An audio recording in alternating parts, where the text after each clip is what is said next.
Very excited to have you all join us today. And I know I speak for myself and Jessica Riggs and all of us in the Center for Southeast Asian Studies that we really miss seeing you, and we hope that we can all get together soon. It's actually great to see so many participants here for our webinar today. Today's webinar is co-sponsored by the Program in International and Comparative Studies and the Donia Human Rights Center. This is also supported with funding from our U.S. Department of Educational National Resource Center grant, which funds many of our programs and activities. We wanted to highlight a few center events that are still going on. If you had not had a chance to see 1,000 Cuts, we are still hosting a virtual viewing of this until October 16th. If you email cease@umich.edu and request to watch 1,000 Cuts, we will be able to give you a passcode so you can watch this through the Michigan Theater. I can tell you I've watched it and have had many people around me watch it, and it's a really incredible documentary that looks at the Maria Ressa situation and the ongoing human rights issues with press freedom in the Philippines. And it's really wonderful, and we'd be happy to give you a code for that. I wanted to also highlight our next lecture, which is Friday, October 23rd, 2020, with Ricardo Padron, who is from the University of Virginia, speaking on the Indies of the Setting Sun, Asia and the Early Modern Spanish Geopolitical Imagination. So please register for that, and we will look forward to seeing you then. And then I'd like to introduce our speaker for today. We're really excited for this. Our speaker is Amanda Flaim. She's an assistant professor in Michigan State University's James Madison College of Public Affairs. She's also in the Department of Sociology. She is an affiliate faculty at Michigan State Center for Asian Studies and the Center for Gender in a Global Context. And we've been really excited to already talk about ways that we can include her and others from Michigan State in some of our programming here. It'll be really great to have a cross-Michigan kind of resource and connection here. Professor Flaim studies problems and paradoxes in human rights and development policy, particularly as they pertain to statelessness, borders migration, and human trafficking in the context of Highlands Southeast Asia. As the PI of a new Luce Foundation Southeast Asia initiative at Michigan State, Professor Flaim is collaborating with faculty, students, activists, and artists to examine how local and indigenous communities are experiencing, negotiating, and resisting the rapid transformations of the Mekong River. And we're hopeful that as she does this, we can work with her and welcome her more often to Michigan as a collaborator and as a friend. So with that, Professor Flaim, we'll have you start your video. I'll say real quick before I stop sharing, if you have any questions, please do put them in the Q&A, and I will monitor those as we go along. And again, thank you so much for speaking with us via webinar today. Hi, everyone. Thank you so much for having me today. This is my 4th year in Michigan, and it has been a long-standing goal to sneak into these talks here. Let me turn my play from screen. Can you see this screen, everybody? It's been a long-standing goal of mine to sneak into these talks at University of Michigan, and so to be invited to present is really an honor, and I'm so grateful for the chance to talk to everybody today. The title of my talk, Drawing Borders in Blood, DNA Testing, Citizenship, and Statelessness in Thailand, draws on over a decade now of research in Highlands, Southeast Asia.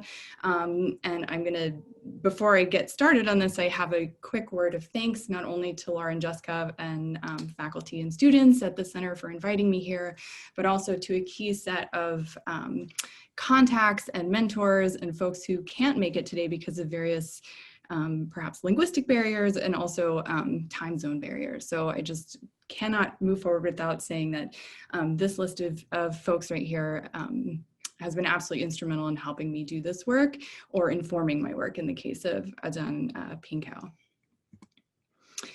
So what I'm going to do first, if depending on, oh, I better turn on my timer. What I'm going to do first is give you a sense of where I'm going so that in the event that things run long or people have questions, I will have told you the argument of my talk. So at this moment, right, the United Nations is lauding Thailand as a case of best practices in statelessness resolution. Statelessness being the condition of not being able to prove one's citizenship anywhere in the world or lacking recognition of citizenship anywhere in the world. Margaret Summers, who's I think emeritus faculty in sociology, has done some instrumental work on statelessness in the context of the US.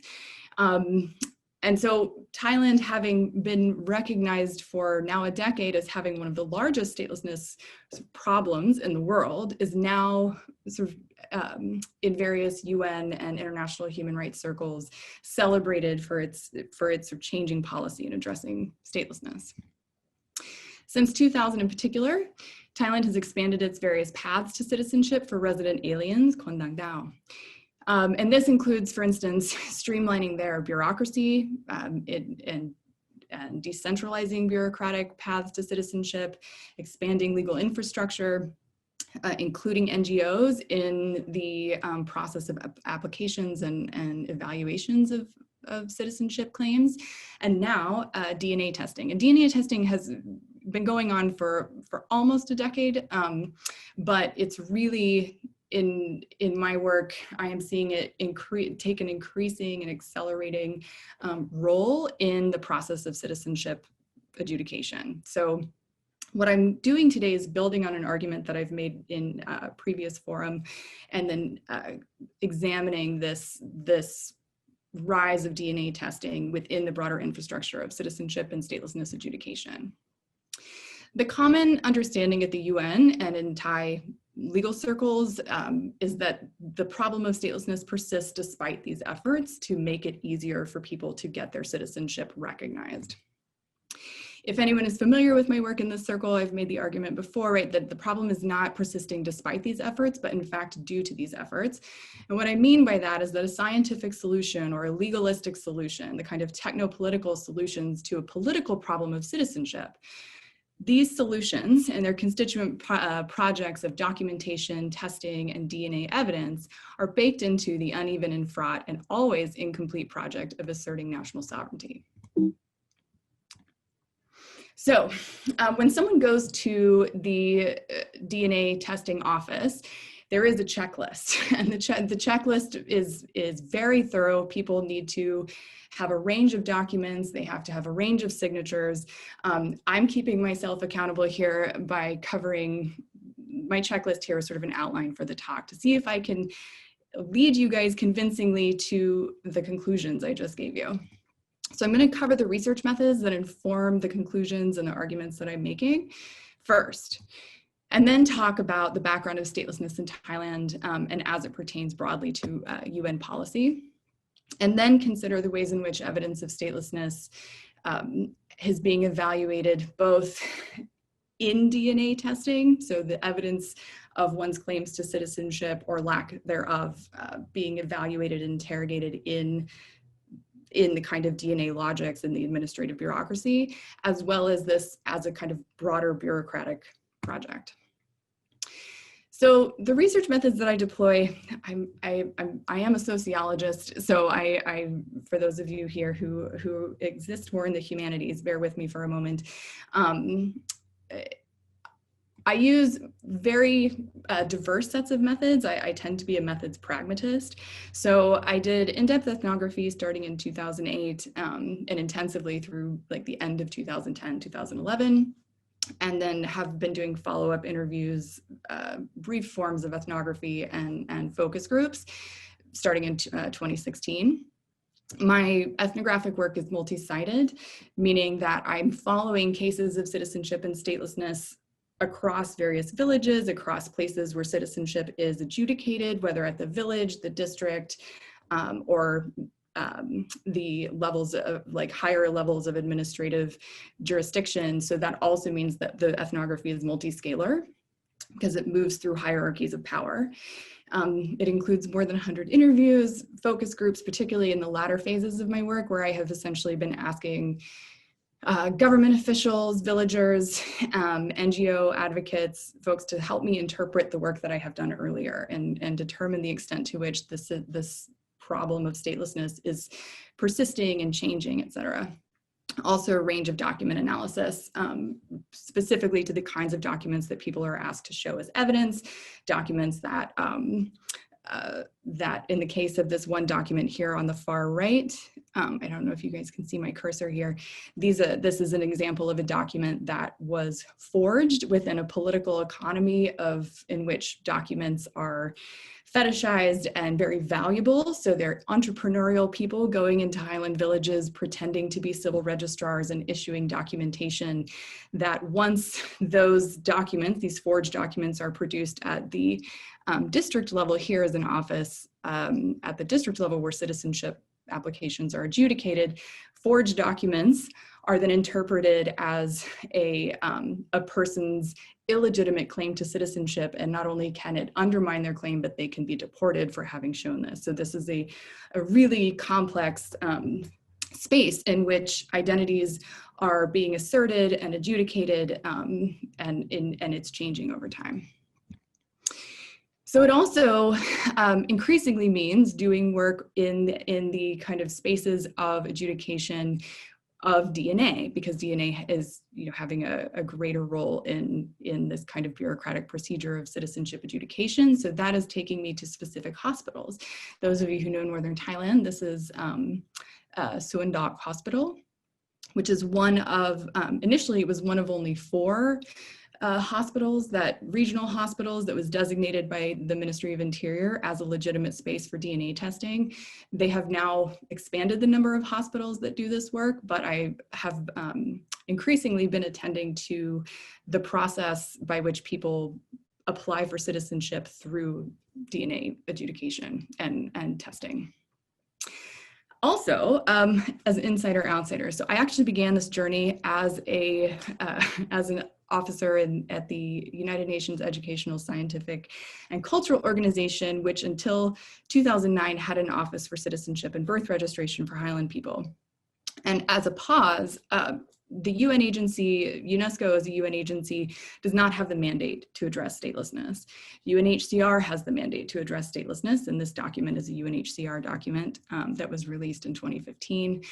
But the reason we were dealing with statelessness at UNESCO is because UNESCO has the mandate for the promotion of promotion and protection of Indigenous and minority communities and minority culture.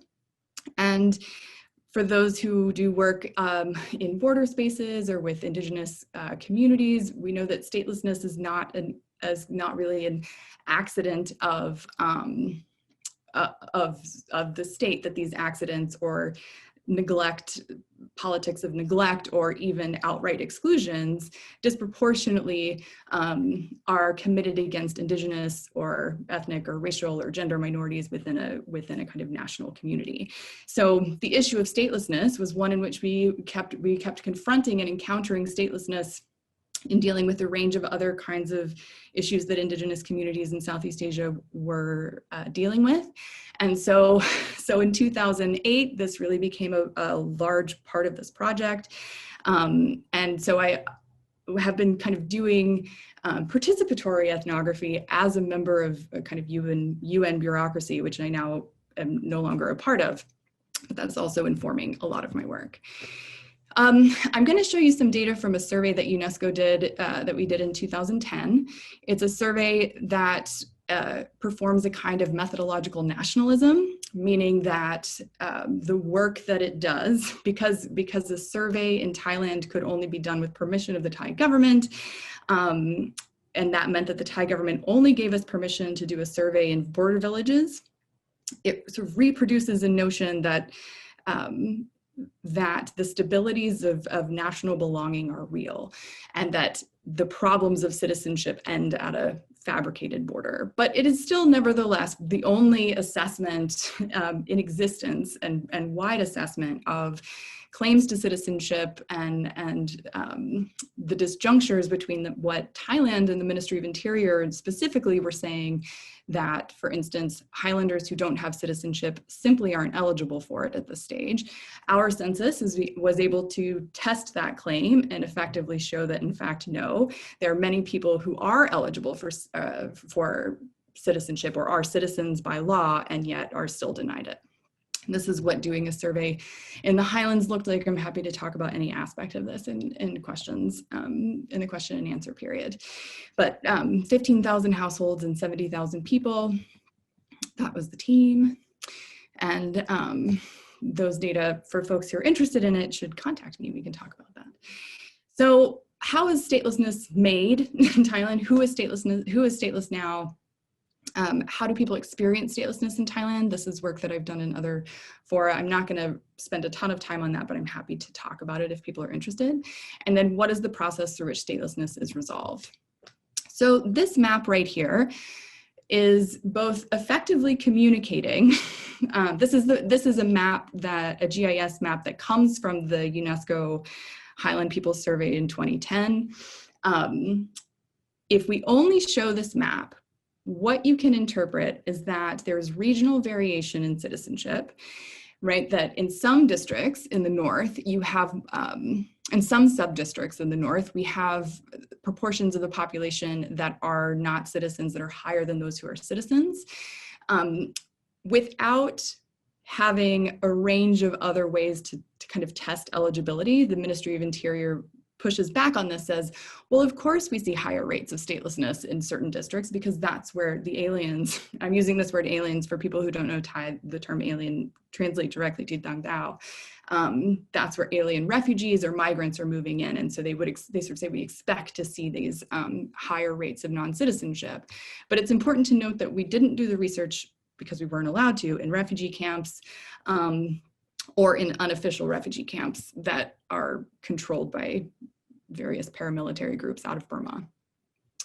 The other thing to note here is that the 2010 data show that there's tremendous diversity across ethnic group with respect to citizenship and statelessness adjudication. There are ethnic Thai people living in the Highlands, and unsurprisingly, because citizenship in Thailand is an ethno-nationalist project. To be a citizen for a very long time in Thailand, one had to prove one's Thainess. That is no longer the official basis for claiming citizenship and being recognized as a citizen, but speaking Thai, practicing Buddhism, being certain kinds of agricultural practices were sort of baseline foundational criteria for being included as sufficiently civilized, sufficiently Thai to be a citizen. So Thais are not indigenous to the Highlands. Many of these Thai people actually have moved up into the Highlands due to land shortages in the lowlands, or because they are overseeing various projects on behalf of NGOs or the government in the Highlands. But then on the other side, there's other sort of unsurprising facts with respect to not large, but not inconsequential number of Burmese people, self-identifying Burmese people, only like 1% of whom were recognized as Thai citizens at the time of the survey. But it's this space in here in which the variability is rather, sort of raises some questions, because Lahu Karen Akamang Lisu Mien Kamu Le, in particular, are recognized by the Thai government as being official Hill Tribe people. And I'm using Hill Tribe in quotes because it's a term that many Highlanders reject as a kind of denigrating term. Directly translated as Chao Khao. So this group in particular, though, having been recognized in official rhetoric as Hill Tribes, again, quotes, are entitled to different kinds of rights than communities who identify as Shan, Chinese, etc., who are also in the Highlands. And in particular, they are entitled on the basis of their ethnic identity and in relationship to ideas of their long-term residence in the country, that they are entitled to permanent residency, and then their children being entitled to citizenship on the basis of their parents' residency. So this variation across ethnicity in these groups right here, it raises questions, because there's nothing in particular about the Thai law that says Karen people should have a particularly positive relationship to the Thais in official policy, and therefore we should see higher rates of citizenship among them. For those of you who are familiar with this context, and you have questions perhaps about the rates of citizenship among Hmong people, et cetera, I encourage you to ask.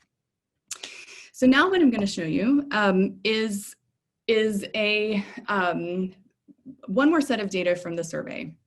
And what I want to show you here is that if, for instance, in this cross-section of data from 2010, we only look at those who are deemed eligible by Thai law, right? Eligible meaning they were born, they claim to be born within the country, within the territory of the country, or they had resided in the country longer than 10 years at the time of the survey, or their parents were citizens, that within every decade, right, we have a growing number because the population is growing.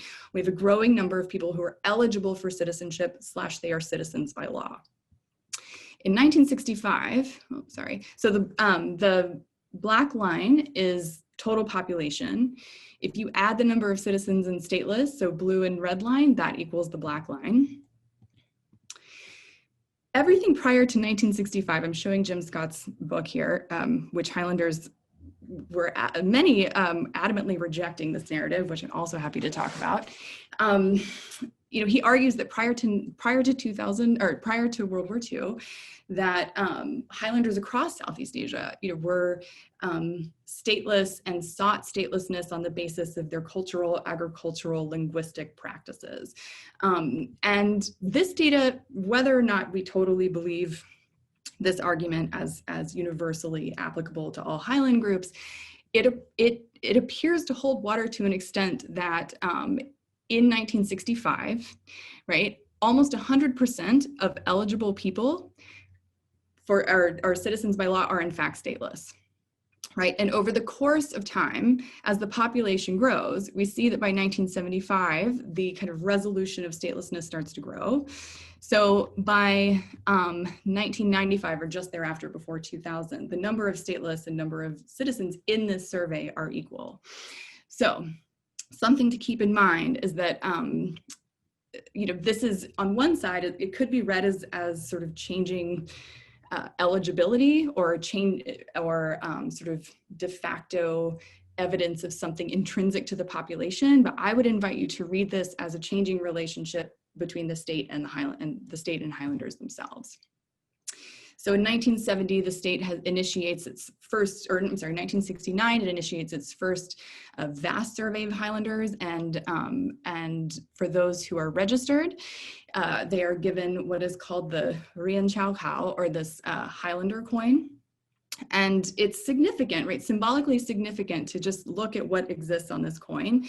And if you are a Highlander for whom the kind of nationally bounded project of Thailand doesn't really make any sense, it's sort of comical. We have on one side a picture of the king, on the other side a disembodied map of Thailand, right, and a number which would correspond to a document that then would be held at a district or provincial office for someone to make a claim to citizenship. So these were not, the government, as I understand it, was not conferring citizenship, but simply doing a project of recognizing and surveying and rendering sort of stable. They wanted Highlanders to stop moving around and practicing swidden agriculture. So to receive this coin, they must be registered and live then in a registered village. The project of registration and surveillance, if we can think about what's happening in Highland, Southeast Asia between, you know, the 1960s, across the Cold War in particular, this project of trying to assert a knowledge over who is in the Highlands during kind of broader civil unrest in mainland Southeast Asia, it accelerates. And Pinko Longaramsri has done incredible work showing the proliferation of various ID cards. I think there are upwards of 17 different colored ID cards that the government starts to issue to various groups on the ostensible claims of what their ethnicity is, when they were supposedly arriving in the country, et cetera. It becomes rather chaotic. And in 1990, the government issues another range of surveys in which this blue ID card, it's called Batsifa, was distributed to people who identify as one of those 9 official hill tribe, quotes, hill tribe groups, in which they were granted a sort of semi-permanent residency, and their children, should they be registered with their families, would then be eligible for citizenship.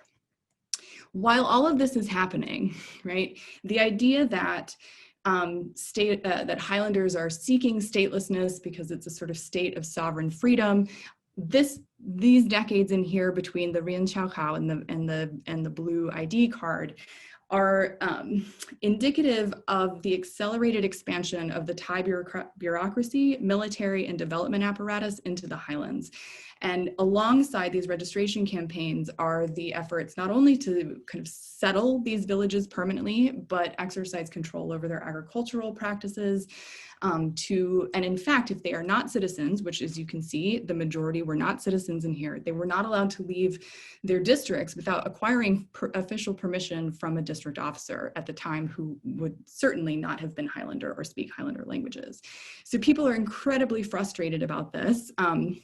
They are being dispossessed of their land rights, dispossessed of their livelihoods, dispossessed of their capacity to seek a different livelihood outside of the village and the district. And remarkably, they mobilize in two massive protests. So Highlanders of all kinds of, from all communities and across, this very diverse and mountainous range in northern Thailand, they march to Chiang Mai and they occupy the lawn of the governor's office and call both for land rights and citizenship rights. It is significant that land rights are systematically denied, and there's something really interesting happening right now with respect to land rights in the Highlands, which I can speak about later. But it is important to note that while the government basically outright rejected at the time their claims to have their land rights recognized, the government responded by decentralizing control decentralizing the administrative process by which citizenship applications are adjudicated. So it used to be that once you had a bat sifa or you had this coin, you would apply through the district, but that information had to be sent to Bangkok to be adjudicated in a central office in Bangkok. After 2000, they conferred adjudication authority to the district offices. And so in a sense, you can see the most rapid resolution to statelessness occurs here, right after the protest. The government responds to political demands, makes these plans to decentralize bureaucracy and kind of streamline the process of application. And yet, at 2005, we start to see sort of stabilization of the numbers of people who are stateless. So the question then is, what is happening if in fact these projects are supposed to be increasingly rational and fair, et cetera? Why are we seeing those numbers stabilize? I just want to say that even though the survey ended in 2010, every time I've gone back and I've conferred with experts and NGOs and villagers, they say, no, it's still a problem, that people who were unable in 2005, 2010 to acquire recognition of their citizenship, even though there's constantly, every year they're celebrating that the Thai government is resolving this for 1,000 or so people or 20,000 people in 1 year, that many thousands of people are still waiting. This also coincides with a kind of global political moment in which UNHCR is now taking the reins of its statelessness mandate and aiming at the decade of ending statelessness within 10 years. And this report right here is one in which they issue a 10-point plan for ending statelessness, and a key point of which is rectifying problems in nationality law. So attending to that, right? Again, the logics being that the problem doesn't exist in the project itself, but simply in incomplete or problematic legal instruments or nationality laws that, if we could rectify statelessness and citizenship, wouldn't be a problem. And this is very emblematic of that particular kind of project, that the reports being overcoming statelessness one case at a time. So what initially began as a movement to have the governments address and redress these systematic exclusions has now been incorporated into a kind of bureaucratized project of submitting applications case by case. And often in these reports, what happens is that the projects of denying recognition, very, pseudo-racist attitudes on behalf of district officials or village officials, the exploitation and corruption that occurs within this political economy of documentation, all of that is obfuscated. What the story tends to be is that the failure to be recognized is exemplified as an individual failure. So I feel like I failed for not being able to obtain the card, right? Without the card, we don't have choices. So the framing of this narrative is really key because it almost universally obfuscates the structural violences and exclusions that produce statelessness and renders through a kind of narrative of individual triumph by law, the sense that one simply couldn't be a citizen and that once one is a citizen, their problems are resolved. This builds on concepts of legal triumphalism that Malavika Reddy has pursued on these issues, the irrationality of bureaucracy.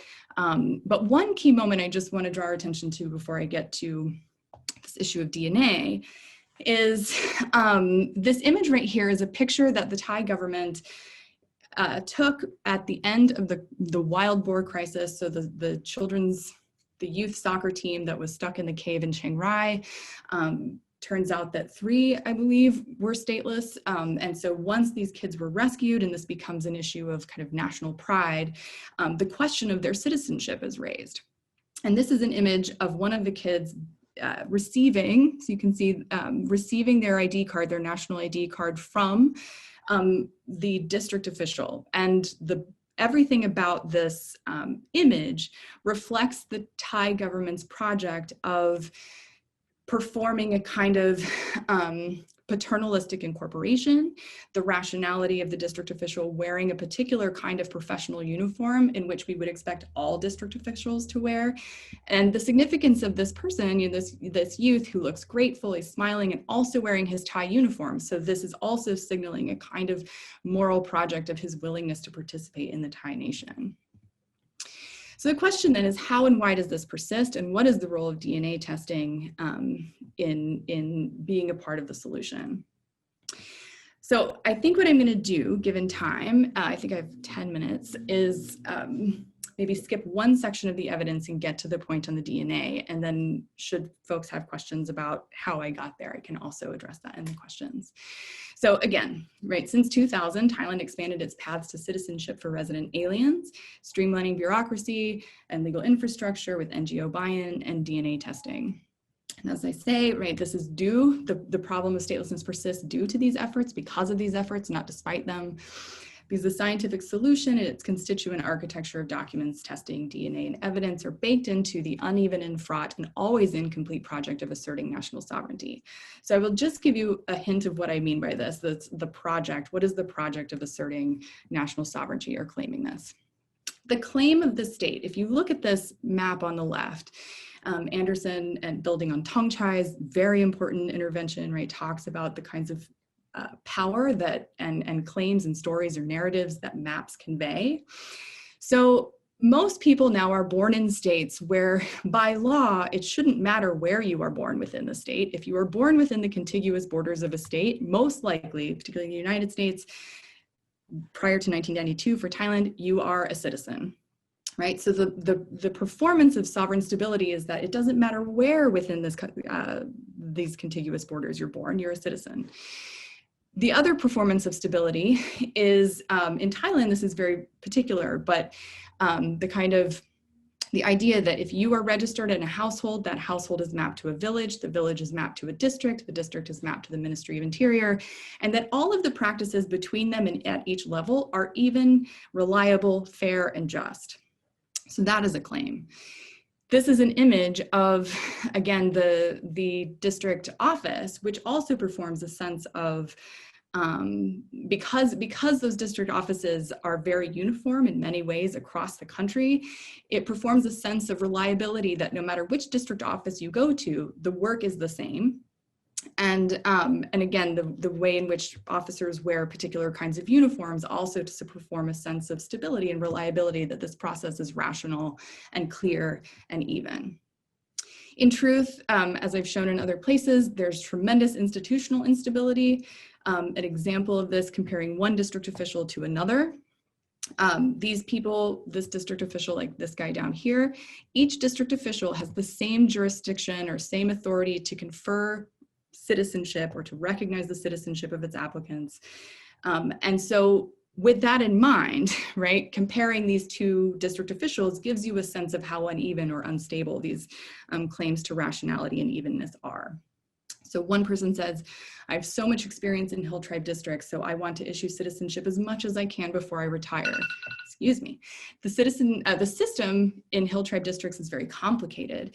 And if the next official who replaces me has no experience in this region, there will be a lot of confusion. So he really wants to issue citizenship as widely and as efficiently as possible while he's in charge, compared to District Official 2. The situation is very complicated in the Hills. It's an issue of national security. It's my responsibility to make sure that people do not cheat the system. The law requires it. Even DNA cannot always be trusted. I can only really trust DNA tests with a person's mother. This is in contradiction and contravention to Thai nationality law, by the way. Why, I ask? Because you are born from your mother. We are not born of our fathers. So the jurisdictional practices across the country can vary tremendously from authority to authority. So when we read those differences in that first map where you saw red as non-citizen and blue as citizen, those differences across district can be read also as instabilities and variation across jurisdictional practices. There's also tremendous geographic instability or variability in this region as well.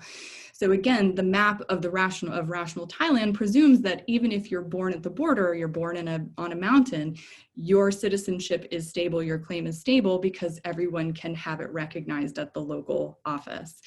The mess of this map, you don't need to make sense of it except to note that there are two different colors, and the two colors in this map reference two forms of governance. The dark blue being officially registered Hill Tribe villages, and the pink being villages that do not have official registration, so those village headmen cannot process an application. So if you are born outside of the official village, then your distance to your first possible registration at birth is farther, in truth, because you must go first to another village, the assigned central village, before that village headman can then take an application or go with you to the district official to be registered. The geographic instabilities are vast in these spaces, and in fact, there's an entire infrastructure I reference here with this image on the left that shows that the evidence of internal borders that Highland people and Highland residents must cross in order sometimes to get to their own district offices, where they would need to register their births or register a marriage or register a death. There's also tremendous geographic instability or variation with respect to access to DNA testing. So again, showing this image of the hospital, if you don't live in Chiang Mai, it's much harder to get to that hospital simply to submit the DNA test once you have been given permission to do so. I'm going to talk quickly about this intergenerational instability because it relates to DNA. The intergenerational instability refers to the claims in which people are ostensibly able to claim citizenship through parents, right? Jus soli or jus sanguinis being a right to citizenship through blood. And just to give you a sense of how that can fall apart in practice, if you remember in 1969, the government is issuing surveys, the evidence of which becomes the basis for making claims to citizenship. But this is a very common outcome. So one woman told me that when she got married, she left home and walked for 2 days across the mountain to live with her family. A few days later, men arrived in the village and surveyed my family there. My parents did not include my name in their household because I had already moved away, but the survey team had already interviewed my new village before I arrived. His parents hadn't included me in their household because I was not a resident at the time of the survey. I was born in Thailand, my villages were registered, and I was never included. Her children then are not citizens. She is not a citizen because the logic or the claim by the state is that citizen registration happens uniformly and at one time, when in fact the process was extremely fraught, as evidenced by this. So one survey official told me, as we were actually implementing the UNESCO Highlands Survey, he said he had been a survey official in these early surveys of the Highlands, and he said, we had to ride an elephant to the Karen village. The rainy season had started and there were no roads to the Hill Tribe villages at the time. We packed all of the survey forms in bags and strapped them to the elephant's back. Each survey team knew where we were supposed to go in aerial pictures taken by the military, and we were each assigned several villages to survey. Sometimes we came across villages that were not on the map, and we had to survey those too. So implicit in this is an acknowledgement that the survey projects through which people acquired the evidence to prove their citizenship over the next many decades, they were very incomplete, and there are many stories related to that. This is an image to whom I cannot properly attribute. I found it in relationship to one of the early surveys, and I think it was one of the it was called like the Tiger Survey in the 1980s. But this was the context in which these encounters are occurring. So this is a Mien community that a surveyor from Bangkok went to collect information about a household and register everyone, and you can only fathom the possibility of misunderstanding or inaccurately documenting the names of people who speak entirely different languages and can't read or assess the kind of evaluative criteria you as the register are implementing, and the consequences of that being statelessness for generations. So then DNA is seen as this technically better solution. And this is a perfect example from a kind of newspaper report that talks about DNA is helping young stateless Thais get citizenship. And implicit in this claim that thousands of people from Thailand's northern hill tribes are stateless because of inadequate registration procedures. So now the claim is that DNA will actually help fix these registration problems. What I want to show you is that how embedded the DNA testing process is in this already fraught process of adjudication. So to get a DNA test, one must be registered in a village, must acquire permission from the district to get a DNA test. So that person, the district official, will issue a piece of paper telling the person that they can go to a hospital, but it has to be a designated hospital to get a DNA test. If the person has the money and the time, because DNA tests, depending on who you're doing it with, can cost between 8,000 and 12,000 baht per test. If they have the time, they will travel to a hospital. This is in Chiang Rai. DNA testing, because it is linked to the forensics unit, is located in both contexts next to the morgue. So for Thai people and for Highland people, this is a trepidatious and fraught space to go, because they basically are going in a place that's very inauspicious and frightening. They arrive at a hospital line like this. And this is an encounter with one of the bureaucrats who explained that if we wanted to get a DNA test, indeed they could do it, but they only do 3 a day, and there are 700 people in the line ahead of them, right? So the claim that the government is fixing the problem of citizenship through DNA, if we examine this closer, we start to see that in fact this is extending the bureaucratic nightmare and process by which, and making more expensive the bureaucratic process by which people must apply. This is simply trying to find the DNA office in Chiang Mai at the Chiang Mai Hospital, which is much more thorough. So if the document is issued, the document issued says, indeed, this person is who they say they are. They have a DNA claim to citizenship through a parent or a relative.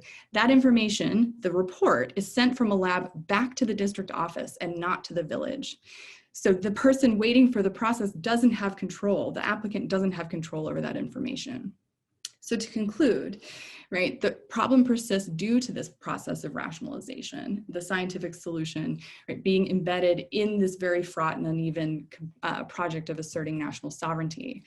DNA testing further alienates claimants from claims and authority because of the scientific knowledge that's produced and Indigenous people not fully understanding what the claims are or what's being done to them.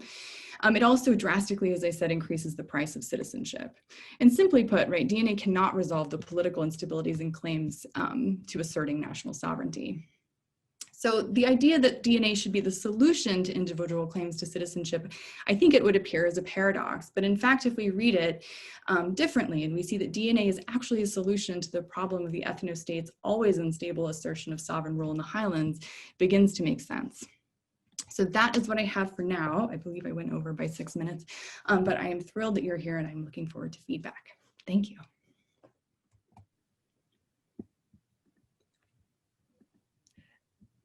Thanks so much, Amanda. That was fascinating. And that was so interesting. And as somebody who I do a lot of DNA work myself. I have about 1 million questions, but you also have a number of questions that we'll go through. Here, one early question, and I'll ask, and I forgot to mention this before, as we begin our Q&A session, if you can note who you are and your affiliation, that would be helpful as well. So I will start with one of the early questions from Theo Spiris, which I'm not familiar with this person, but they asked you to provide a few major factors and incentives for the Thai government to support statelessness and to collaborate with the UN and NGO community. And the support and collaborate were in quotes, so I'm not sure if that would mean anything to you.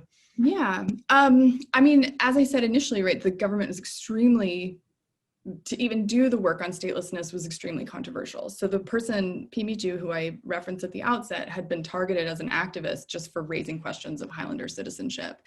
And I think what we witnessed, right, because the ironic part of this is that the expansion of bureaucratic inclusion happens at the time of multiple coups, right? And but what we witnessed is a sort of change in the government's attitude towards Highlanders as being one in which they are constantly being told to prove their Thainess or citizenship, to one in which they sort of invoke the king and invoke the king's mother as saying, it is our duty as sort of civilized people to bring them into the fold. And if they can prove that they are not communist, they can prove that they're not, you know, trafficking heroin, and prove they're still like deeply problematic assumptions. But the broader kind of narrative about who Highlanders are in relationship to Thais changes. And the other side is that Highlanders are increasingly seen as a, you know, their faces are everywhere now in Bangkok at coffee shops. They're sort of seen as wonderful tourist destinations. So it is not suggesting that they're being seen as equal partners in citizenship, but the idea that they should be included or that there's a duty to be humane to them has I think, arguably shifted. Yeah. Chan Lin, who is a graduate student at Arizona State, asked a pretty didactic, basic question, but about how DNA is used to determine the citizenship, and asked about racial recognition. But from what it sounds like, it's purely to show that your parents were citizens and that you're a child of those parents. Am I correct? It's not due to racial markers. They can do it through aunts and uncles, or do it through their child. So sometimes an elderly person will never be able to show that they were born in the country because they were not, you know, their villages may not even still exist, or they're certainly don't have birth registration. But some district, it's entirely up to the district official to decide whether they will send somebody to a hospital to get DNA tested. And of course, the logic of it makes absolutely no sense, because if an elderly person is tested through their child and it turns out that they are indeed their parents, then they're issued a birth certificate, right? So I think it just shows you something about the way that this science is being wrapped into a logic of kind of the claim to a stable logic that also projects backward into history, a kind of uniformity of like a national identity. So yes, it's entirely about the claim to citizenship through blood. Now, and they don't store the DNA, do they? Like, so if you did this in America, I mean, Americans would, you know, probably rightfully so, say privacy issues and things with DNA information. So these are questions that I'm pursuing. My guess is that it's being stored for sure. I would assume, but what they could use with it, yeah. But also people don't understand what they're submitting to. So, you know, they basically, at the point in which they have by the time they're willing to spend money to get a DNA test, some of them have spent upwards of 90,000 baht. So, and that means just traveling back and forth, getting documents, getting permissions, and sort of calculating the price of citizenship in this way. And yeah, the project is entirely about extending this authority, I think. Well, and it's, again, I'll read a question. It's so crazy to me to think it's so easy to do DNA now. You can send a package and, you know, I collected RNA in northern Thailand in the field, but. Oh my God, I can't wait to talk to you again. Yeah. We have a question from Gwen McCaw, who is an MA student here in our MERS program. And Gwen is asking, how do pushes by upland individuals or townships to build infrastructure through government appeals and private donations affect their strides towards gaining official village status and help their residents achieve citizenship? So the point about acquiring official recognition of a village? Mm-hmm. That is a great question. I mean, I haven't followed that particular set of questions in about 5-6 years, but, and as far as I know, right, the process of acquiring official recognition of an official village is very difficult, and that there is a disincentive of local village headmen to assist an outside village in acquiring that recognition, because there's a lot of money to be made in being in charge of many people's documents. So a village headman or a village council in the central village can often make a lot of money for assisting local people in other villages in their kind of satellite villages to go to the district office to assist them in making signatures. So there is the act of registration is no longer simply about, if it ever was, about affirming a kind of administrative practice that confers with, or that is congruent with that the Thai government requires. It's also existing within a kind of political economy in which the desire for documentation and the politics of having control over documentation is very lucrative. Gotcha. And so Alan Hicken, who's a professor here, said, thank you, great talk. And he has 2 questions. Is making citizenship difficult to obtain the goal of these systems, or is it an unintended consequence of poorly designed implemented procedures and lack of urgency? So I think what's happened, right, that what we're seeing now increasingly is the depoliticization of the project of citizenship resolution or statelessness resolution. So, and this refers also to what's happening at the UN, which is the elevation of the legalistic or scientistic with respect to DNA, these solutions to a myth, that the myth being that the state is real, that we can know people by virtue of a claim to territory, right? So because that logic is hegemonic at the UN, it's hegemonic in the state, it's now increasingly hegemonic in Thai NGOs. So Thai NGOs and many Highland NGOs that were a part of really pushing very, kind of for the time, very radical projects of inclusion have now assimilated this logic of, we're going to raise money to pay for people's DNA tests. We're going to get the right lawyer for the right case and do this case by case. So it has created a kind of stability in the moral project of asserting the nation because people are complying with it. There's almost no that I have seen, there's almost no resistance to or questioning of this project as somehow illegitimate or ridiculous. Not openly anyway, for sure, which is key. And he also asked, and there's a few questions asking about what the current issue with land rights and what's going on with land rights in Thailand currently. There's a few people that have asked that as well. Yeah, so within the last year, the government has decided that it would, because Highlanders have actually been pushing a lot on getting either community land rights or individual land rights recognized. And for those of you who aren't familiar, Northern Thailand is basically owned by the Crown. It's property of the Crown is national forest, and Highlanders, their residence has always been seen as very problematic. And so we understand, and I say this on the basis of just being on Facebook, doing research via Facebook and Facebook Messenger with my friends in Thailand, is asking them what's going on. As I understand it, the government has given Highlanders somewhat under 250 days to GPS link their land, in which case they will be given individual household concessions for land use for 20 years, which is not the same as full land rights. But I think what this references is another project of the state in which citizenship is deeply intertwined with respect to the kind of individuating of relationship to land and state, and how this may facilitate broader market or conservation projects in the Highlands. So I'm still trying to figure that out. And COVID has sort of thrown much of this into question, because certainly many people couldn't even do this project even if Highlanders had GPS units and knew how to use them, because the government also had to shut down. So we're trying to find out. there's still a lot of questions about DNA and how this is being used. Eric White, who is a professor here at Michigan, yeah, I was gonna say, I bet you know Eric, was asking how common people turn to DNA as a technique versus other strategies. This is something that's required. A few people were asking about what's being tested for in the DNA test. Implicit in the question about what people are what they're testing for in the DNA test is that we have an audience of genetics experts. So yeah, I think we have a few. You because this is Marigold Wash Dilley, who looks like coming from outside the from the University of New Mexico Department of Geography. Yeah. So I am curious to talk to folks who work more in DNA because this is sort of the limits of my understanding of what the project is, which actually align much more with the Highlanders' understanding of what the project is, right?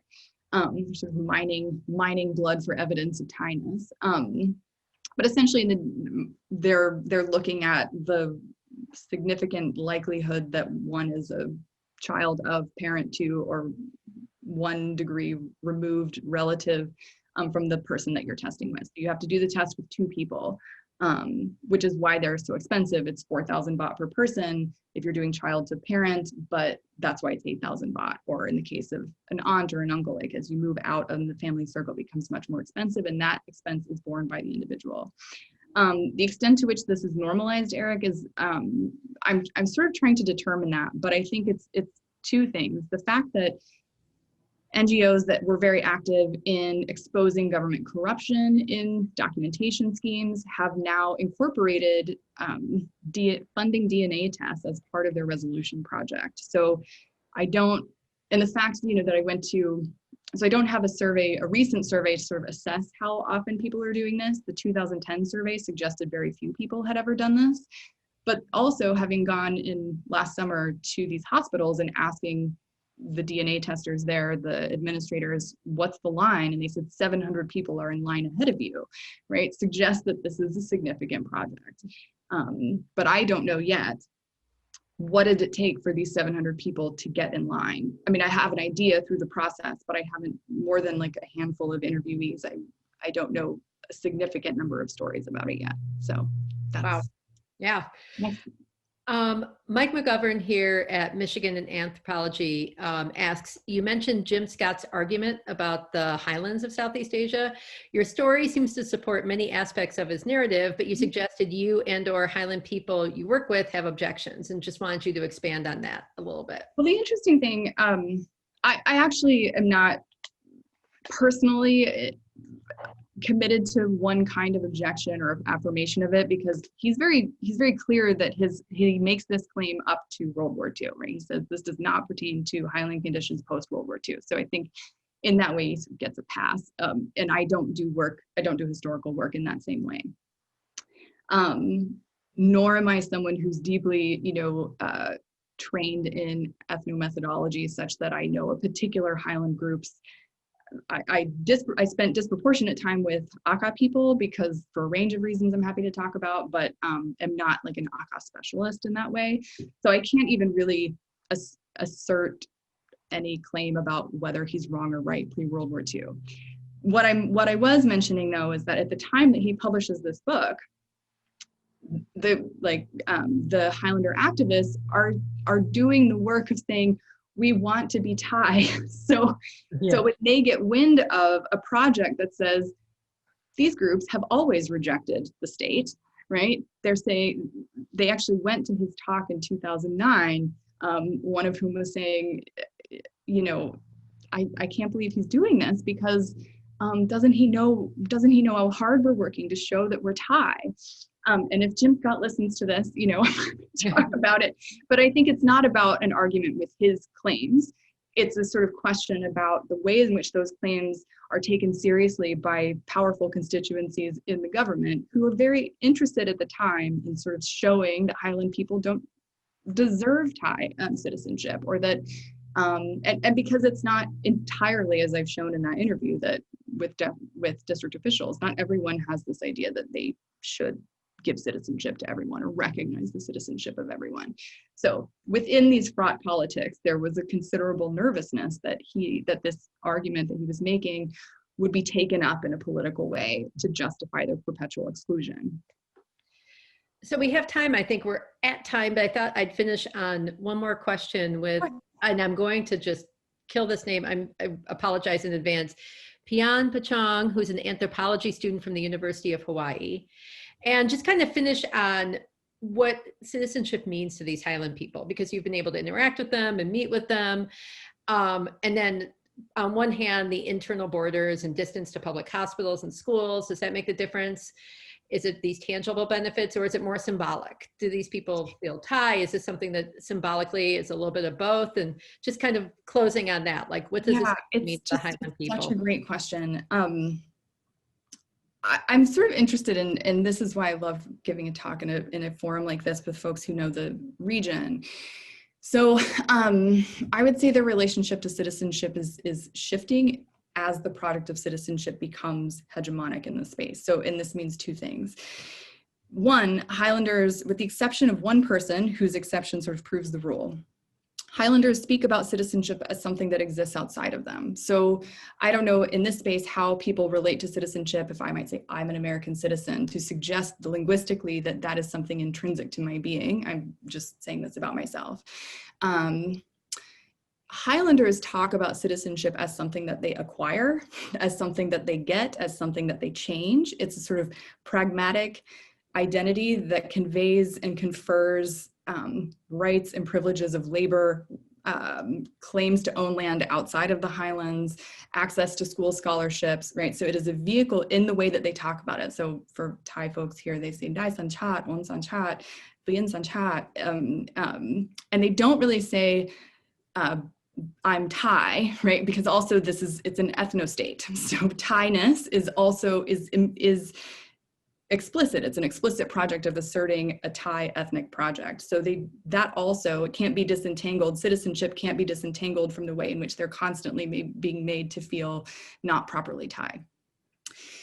But it's also changing their own relationship to the ways in which they, as I understand this, right, that I have witnessed that people are changing how they talk about their own forms of belonging. So one person in particular, who is Aka, said that their Aka, they talk about Aka identity as an Aka passport. And the process of which Aka people would count their genealogies or recite genealogies as a way to know one another and make claims to a sense of belonging within Aka community. And so this is a way in which Aka people in particular might navigate displacement. So if an Aka person would leave a village in Burma and go to Thailand and they recite their genealogy and another person recites their genealogy, as I understand it, if they're within 7 generations of relationship, then the person seeking help is essentially like a brother or a sister, and the person in this village of refuge would need to give them food and potentially land. But if you're within 7 generations, you can't get married, right? So it's a whole way of claims making and belonging that now they're reinterpreting in relationship to this hegemonic form of citizenship, saying we need to know our Aka genealogy because this is also our passport as a way to navigate the kinds of violences of citizenship. So yeah, it's fascinating, and I continue to learn so much from people who have the very generous heart to include me in their projects in the social movement, and I'm so grateful to them and to all of you for giving me very precious time right now on a Friday over Zoom amid COVID, when I know time is extremely precious. So thank you so much, everyone. Well, and just to everybody, thank you for joining us. And I know that we have a lot of challenges with COVID, but I think it's notable that we had many participants, and as we look from where they are from, Hawaii, New Mexico, so maybe being attentive and thankful for having the ability to reach so many people and having such a great community of Southeast Asian. That is honestly just Southeast Asia. Yeah. So thanks for joining us, and I'm sure if you were here, you'd join me in thanking Amanda. I was going with Professor, but thanking Amanda for giving this talk. And again, we hope to see you in a few weeks at our next seminar. So thank you very much. Thank you, everyone.